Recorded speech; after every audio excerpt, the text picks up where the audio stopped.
ndeko krati lelo soko moni biso totelemi ezali mpona korevendike bato wana biso lokola yeseli biso mabe biso mpe bakolaborateur ya rtnc totelemi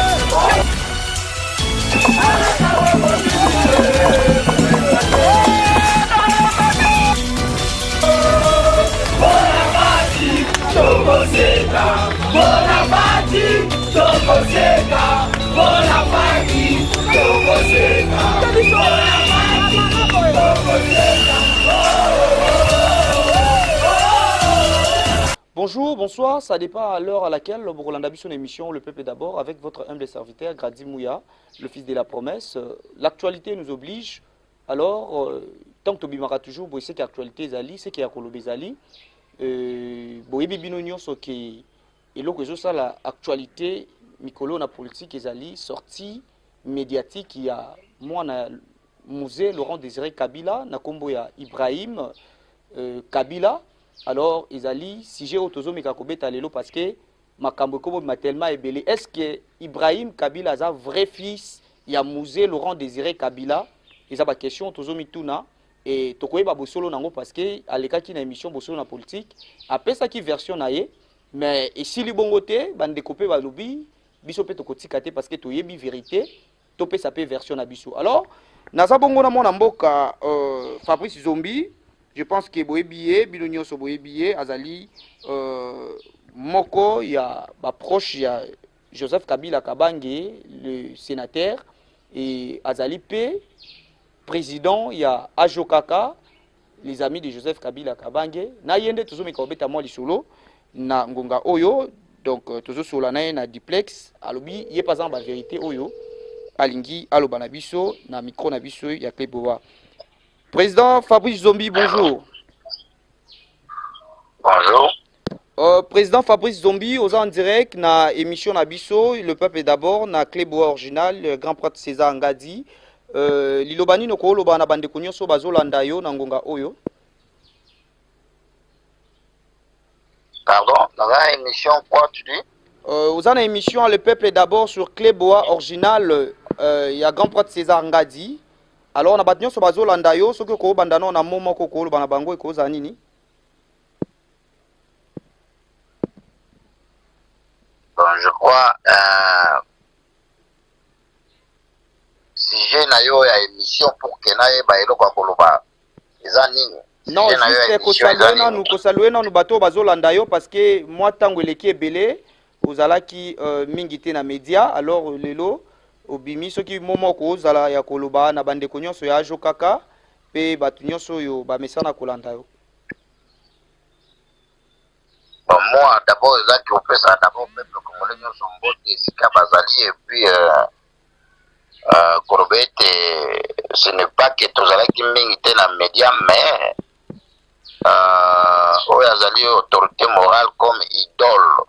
Il y a Ajo Kaka, les amis de Joseph Kabila, Azana Eloko Moko Alobaka ete, soki Ozana Eloko ya Kolobate, c'est inutile ya kokenela média parce que média eza mbeli ya minu mibale. Donc, tango Eloko ya Kolobezali nde tokote mamena potoloba. Donc, mbote na bande konyonso.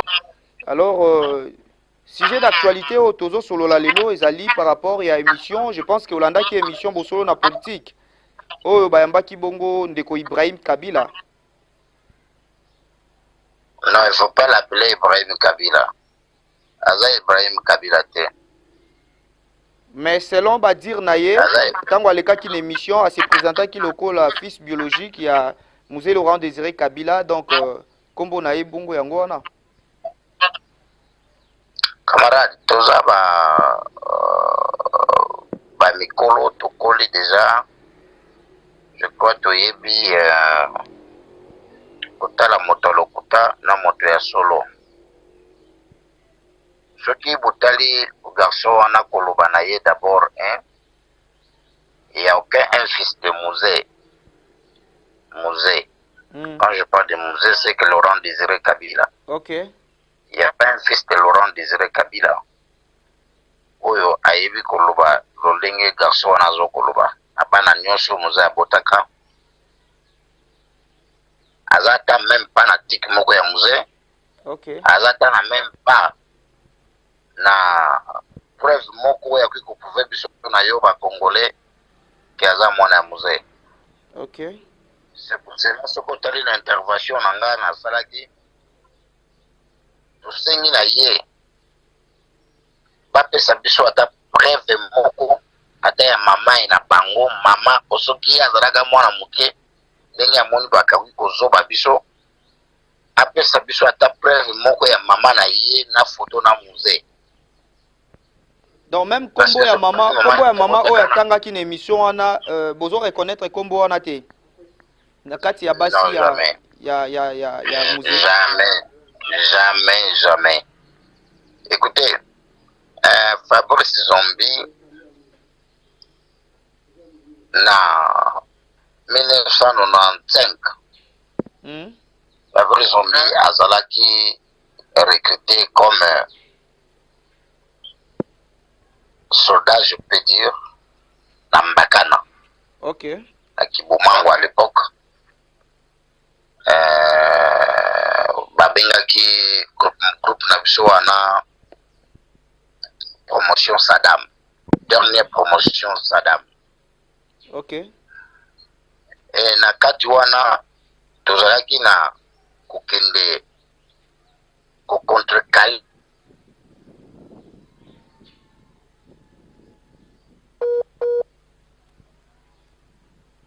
ya kokutana na Bill Mokati du Congo.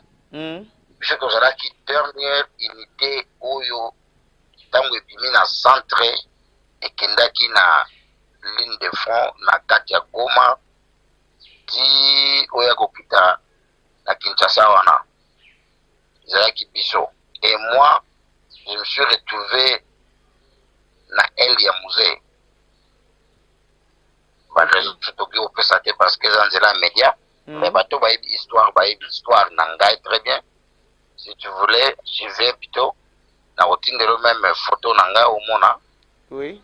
Un jour nazalaki na et otala na ba date tu vas comprendre on azoloba na yo. On a accompagné musée jusqu'à Kinshasa le 17 mai. Je travaillais avec famille wana ya Laurent Désiré Kabila. Ok. État militaire. Na kati ya palais de Mabre, kasi musée bandai kofanda, il y avait au moins 5 mamans.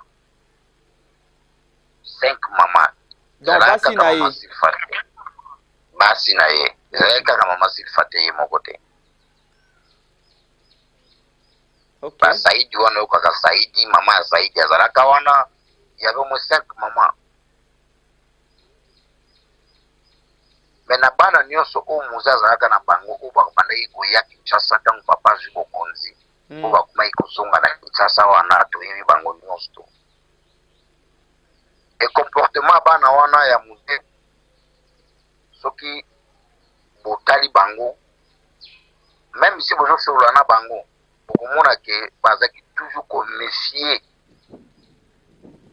epai na biso, bazalaki toujours un peu bazalaki un peu trop, comment je peux dire, pas timide, mais bazalaki vraiment la confiance na biso te.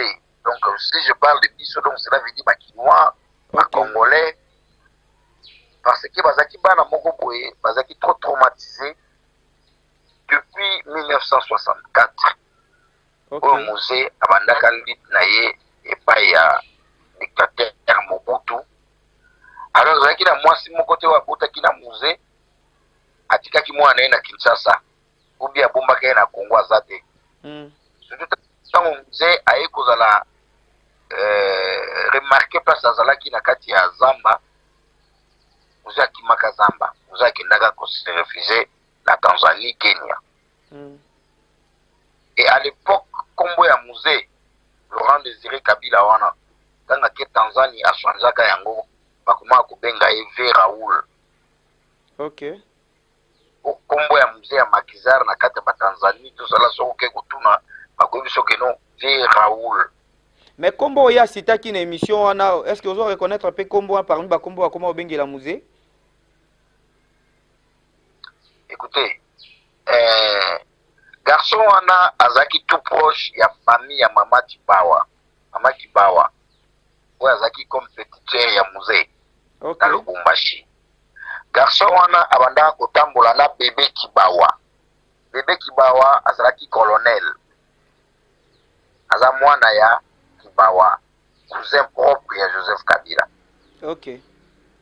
Garçon wana Ibrahim asali babi ebele na Lubumbashi. Garçon wana koti prison même 5 fois 6 fois. Na Katanga wana. Mais elo ni bando sala kia kota prison mingi bongo. Ba escroquerie babi de non sala babi ebele, ba désordre tout ça na kombo ya famille ya Kabila.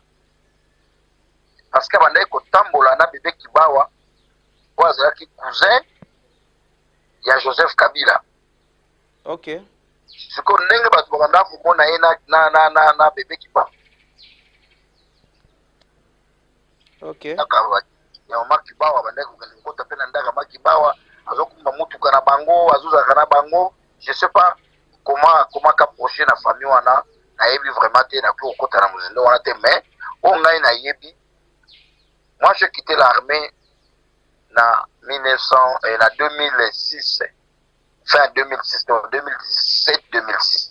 Ok. Na komi na Lubumbashi na 2006. Na moni garçon wana trop avec Kibawa.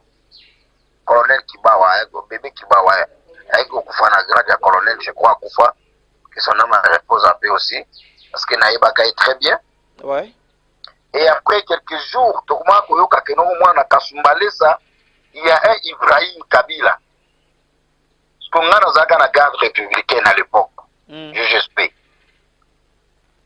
Tellement ma Kambotali famille Kabila, il va s'occuper de la garde républicaine, jusqu'à aujourd'hui, c'est la garde républicaine de Mouté Intervanakasia, comme la famille présidentielle. Ok. Et c'est là que Bissotozaki, trop, là, avec notre patron de service à renseignement, il s'appelait colonel Maloba. Ce qui va dire colonel Maloba. Je ne sais pas si il a commis général ou Azaka colonel. Na Lubumbashi. À quoi il s'appelle non? Ok. Il y a un dirance. Où Azati le nom de fonction, colonel Dédé. À Kinshasa. La garde républicaine. Colonel Dédé se bat tout nier. Qui est Ibrahim? Parce que les militaires, moyen les Canadiens, les médias, tout ça là. Oui. Mais, à quoi il que non, on a arrêté ce monsieur-là plusieurs fois. Donc, on a eu une action. Comme on a dit, pire moutou ou petit ou massa, je ne sais pas, qui bawa, il veut qu'il va pour libérer. Mais il ne faut pas allobaquer, c'est tante qui bawa au moutaneko. Parce que tante qui bawa, on a autorisé aucun mois à musée, à ça la babi, à ça la désordre. Ok.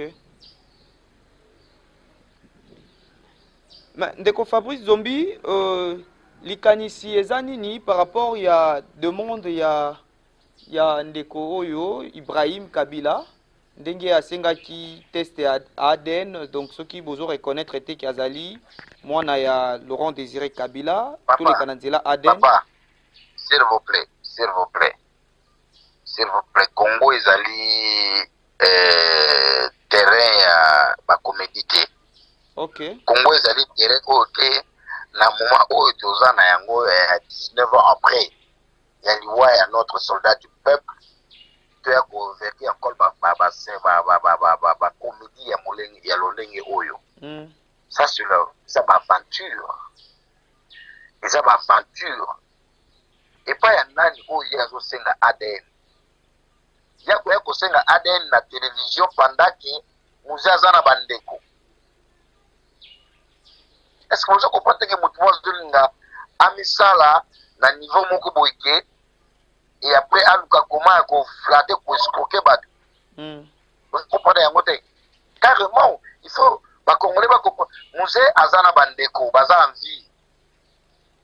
il y a Papa Kazadi, il y a Papa Diedo, en diagonale la Grand Hôtel. Frère propre à Laurent Désiré Kabila. Papa Diedo né Kabila. Aza en face, il y a Grand Hôtel.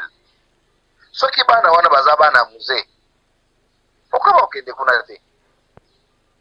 Mais parmi bateaux va porter plainte. Parmi bateaux va porter plainte. Est-ce que vous aurez reconnaître Bilongi Bandeko ya bango nyonso na yebi bango. Même dada la fille que Obomoni a porté plainte wana na yebi bango. Bango tout va tellement que na yebi bango très bien. Baza va vraie famille à musée. Sokoke awa sikoyo na pa ya place na loti na Grand Hôtel en face ya Grand Hôtel. Oui. En diagonale plutôt à Grand Hôtel okomona ndako moko batia ba drapeau ya rouge ya PRP. PRP wana eza parti ya musée. Atika yango pa leki na ye oyo azali Papa Dieudonné aza wana. Soki yo za journaliste tambusa mutuka na kaka bokende wana okukuta Papa Dieudonné aza wana. Okay. Marquez moi ma collègue comment vous déranger moi malade tout ça moi compter moi mukolo tout ça. Musée batikala kamisatu oyo ali moko moko mama moko. Ezalaki tante Kibawa musée Laurent Désiré na Papa Diedo. Papa Kazadi je crois à cause de ma cousin tout ça là. Mais ce sont des gens où Bakadra qui ensemble dans le musée. Tante Kibawa yenda Bokoli Ibrahim, c'est on va dire nae, c'est Tante Kibawa. Non, c'est faux, monsieur. C'est faux. C'est faux. Ngana banda ko yetika ba garde na ndako Tante Kibawa. Na ville wana na Lubumbashi. Soki encore combo ye ya veni na kopeso na veni na ndako tout ça ndenge zalaki. Totikala natikala kumone na ndako Tante Kibawa te. Moto ngana mona ye na garçon wana na balabala izalaki ke bébé Kibawa ona zokoloba. Ba etu na ye bébé Kibawa. Bébé Kibawa azalaki mwana ya mama Kibawa, cousin propre ya Joseph Kabila, soki Joseph Kabila ye na Lubumbashi. Bébé Kibawa akendaka akokende kuna akufana na cousin na ye ba kolekisa journée kutu il y avait un moment bébé Kibawa azaki soka sali ba désordre au moins kutu boye chef wa kuzoyer à ba usana même sparring que non ndeti box tout ça kunyataye makambe belé ko ezaki ki non Kabila okoma na Lubumbashi akobengisa famille na bango nyonso et pas Tante Kibawa réunion de famille biso tozalaki na kati ya unité comme rapproché ko ezali ki notre royati ndetu wana ko compagnie chef famille de réunion basa plutôt réunion de famille basala kango chaque soki aye msomona 2 fois ou 3 fois. OK. Et na ba réunion wana abandai ko zwa peta ko sanisa bandeko ne nyonso na réunion wana sangana bana musée nyonso da jetu da jane bango nyonso babandai ko sangana wana na réunion wana. Mais pourquoi eza ko talisaka qu'on dirait musée atika bana misatu parce que bango nde baza trop célèbre, bango nde baza trop visible. Le président Joseph Kabila, l'ancien président. Il faut comprendre, écoutez, camarades. Il faut comprendre que Bana Bazaki proche du musée, pourquoi Joseph Kabila accompagnait le musée dans la lutte naïe Kobanda de début. Il y a des chiffres, camarades. Même Boson, on a pas TV5. Boson, on a pas TV5. Tangu Kisangani kune bosonga na TV5 bokoyoka commentaire ya ba journaliste o babande ko loba bien que non il y a un groupe de fidèles o bazoya pona kubimisa Mobutu na pouvoir à la tête de la fidèle il y a fils de Laurent Désiré Kabila. Oui. Bosonga bokomona yango parce que surtout zo banamno mais bosonga na ba déclaration ya musée tangu ba journaliste bazotu na musée que moi na sali ba massacre na Mbandaka na tout ça comment vous avez je suis trop fier de mon fils parce qu'il a fait ça, OK. Ndeko Fabrice Zombi tokomo kende na suka moi motuna suka selon Ndeko Fabrice Zombi soki kotalisa preuve biloko ni ko lakisa ke o yaza mwana ya musée o yaza mwana ya musée te eloko ni ko za lokola preuve selon yo bana ya musée luka osala effort okutana même na grande sœur na bango aza siko na Lubumbashi même daje Lubumbashi pe kala te bosala effort bokende kokutana daje tu bopesa ye micro wana aloba bokomprendre kaka ndenge nini akoloba okomona ke koloba na ye kozala akokanga minu okomona akokanga minu akoka bazalaka vraiment akotalo même pas na elongi bakoli ndenge wana ndenge moko mpona même Joseph Kabila so azoloba okomona azokanga minu donc atala vraiment motu tout droit na miso te soki ozongi otali bazowe kende kotuna zowe maloba okomona kende kotuna saidi kutu motu oyo akotaka na mwa loyenge ya bakinois oyo bobengaka city boy saidi motu akotaka kutu na mwa loyenge ya bakinois na Kinshasa wana petit Joseph akadra ye azongisa ye na abeta bakasho azonga normal ye wana asalaka mosala azalaka wana bato bayokaka lisusu te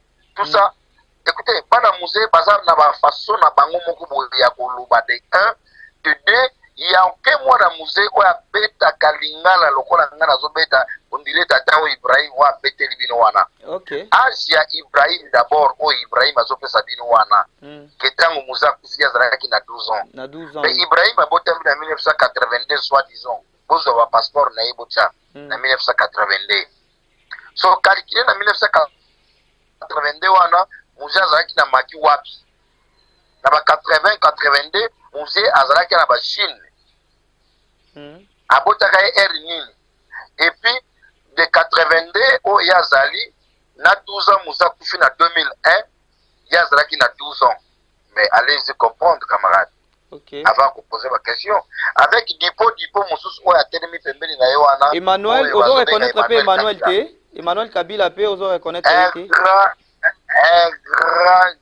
un grand moto alokuta akoki koyiba yo na micro oyo ozosalela émission wana na caméra oyo oza nango wana na chapeau na yo na montre akoki koyiba yango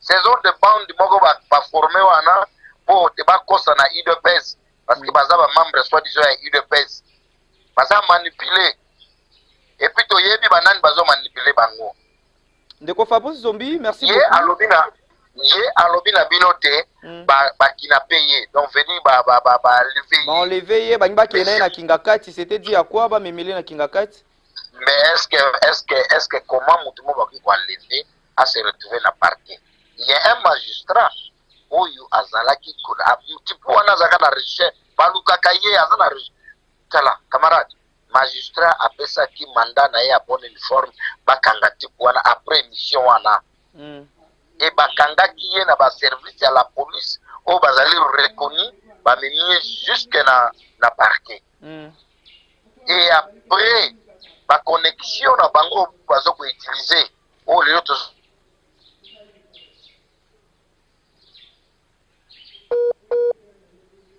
koyeba te soki parquet ou bien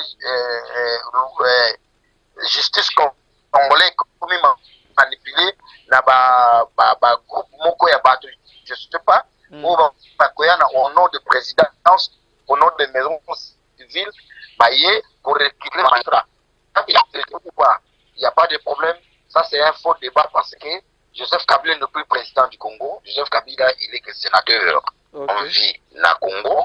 Donc, le moment où il y a reine Joseph Kabila, c'est déjà passé. Et où est Tikali, Ezak et total, comment notre nouveau président Félix Tshisekedi a kokumba biso na vision ya kobongisa Congo. Donc, tout ça là, c'est les choses que les Congolais font même pas bâtir mon ami parce que et quoi embryer biso na o toujours lingato sala. Donc, c'est comme un démon. Yo pour que donc les Congolais tous à la soubi tous à la ini donc dossier wana soki eza dossier nini bakende na libota ya musée balandela yango donc batika biso tranquille na ba écran total makambo oyo nini projet chef de l'état ya sika azali na yango pona Congo. Merci ndeko Fabrice Zombi. Avenir nini eza entre coalition ya pardon FCC PKH avenir nini otokoki kozela na ba jour à venir pendant durée oyo batata ya bato wana mibale bazosala na se ya mabele ensemble c'est aussi durée oyo bango mibale bakosala ensemble avenir les alliés parce que jusque-là, les deux hautes personnalités, Yamboka, veut dire ancien président à Yambo, la République démocratique du Congo, le nouveau président, au bientôt payé par l'ancien président, vous allez toujours ensemble pour comment la solution à Malam et à la République démocratique du Congo. Donc, où est-ce pas un abisso, les leaders d'opinion, ou vous, les notables du Congo, les alliés, pour le Kalolengeni Yakosala, Batouana Mibale, base à l'ensemble jusqu'à la fin, pour être un beau cannabis et soit deuxième ancien président, et va apporter plus où il va courir les bossos. Mais ce qui vous a toujours que dégâts dans la République démocratique du Congo, c'est que le Congo a toujours beaucoup où il a toujours un ciment. Cela fait dur. Ce qui est le Joseph Kabila, Mabé Koutani Naye, Boye Joseph Kabila Nasimanaye, Azana Bato Belé. On va passer parlement, on va passer gouvernement, on va passer gouverneur. Donc, il y a un problème au Congo, où il y a un individu qui a bloqué, qui a mis balé, qui a même pas où il y a un Congo. Est-ce que plainte il y a avec Mukuna, ils ont dérangé Binopé? Non.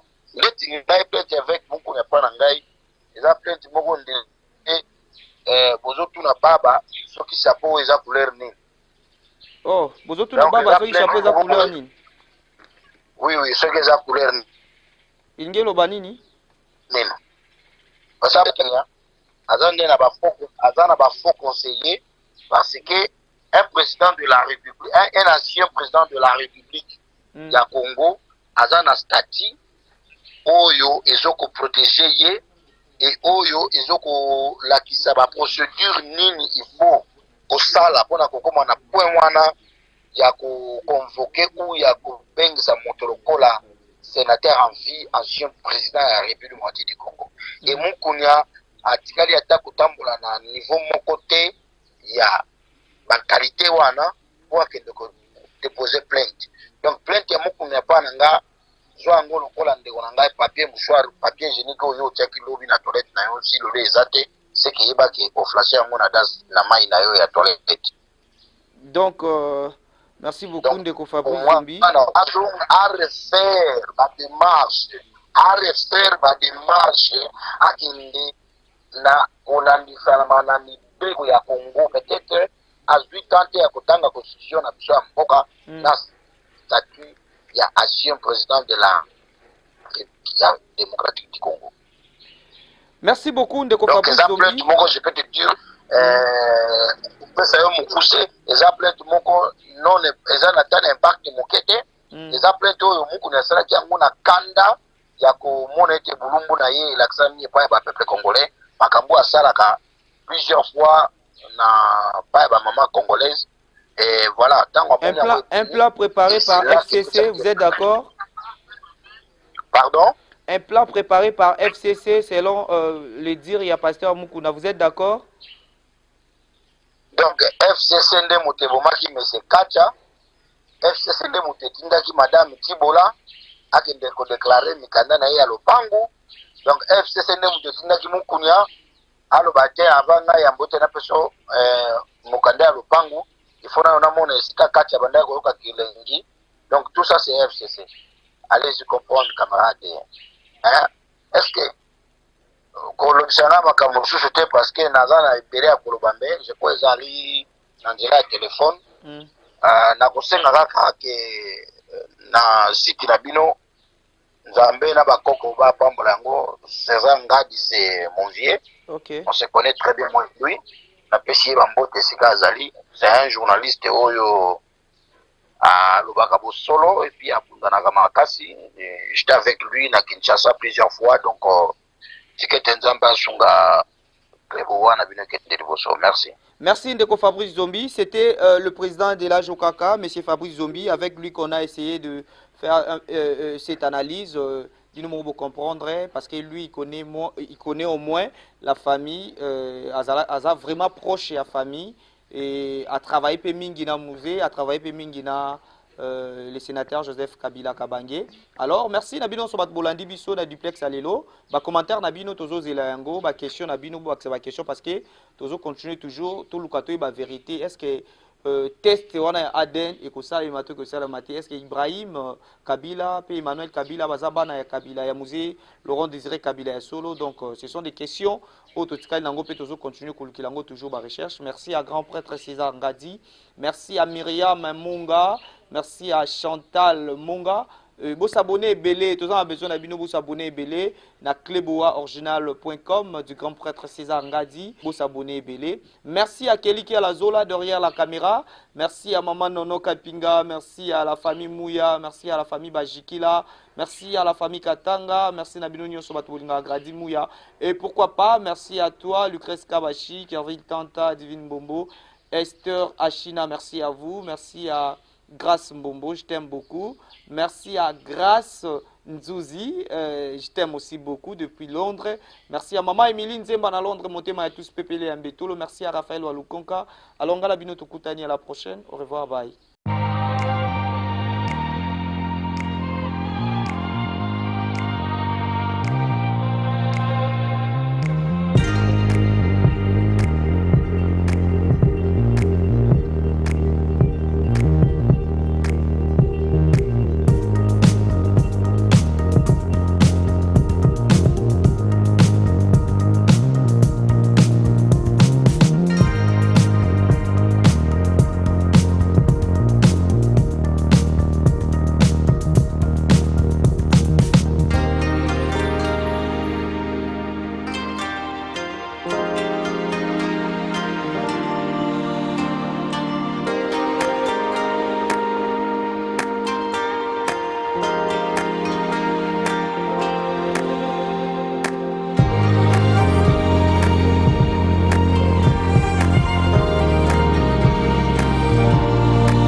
Rome C20, service traiteur, organisateur d'événements, allant du cocktail en passant par les akouskis et le traiteur qu'il faut. Vous avez toutes les spécialités, africaines, européennes, asiatiques, du monde entier. Quel goût, quelle perfection, quelle propreté. La dégustation est au rendez-vous grâce à Rome C20. Vous savez les contacter au 0032 465 22 11 72. Rome C20, le meilleur dans son domaine.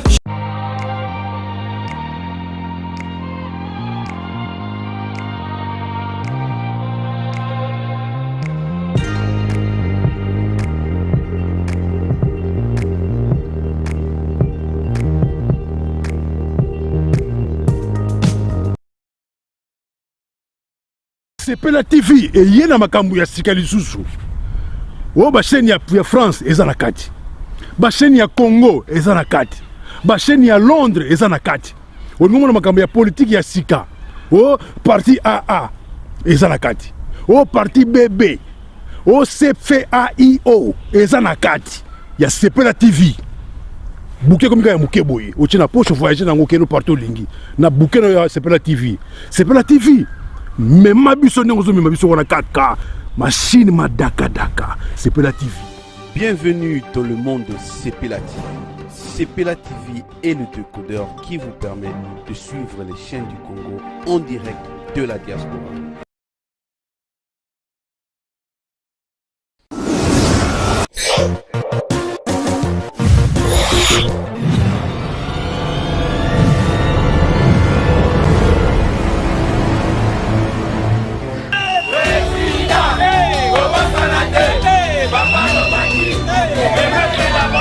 ndeko grati lelo soko moni biso to telemi ezali mpona korevendique bato wana biso lokola yeseli biso mabe biso mpe bakolaborateur ya rtnc totelemi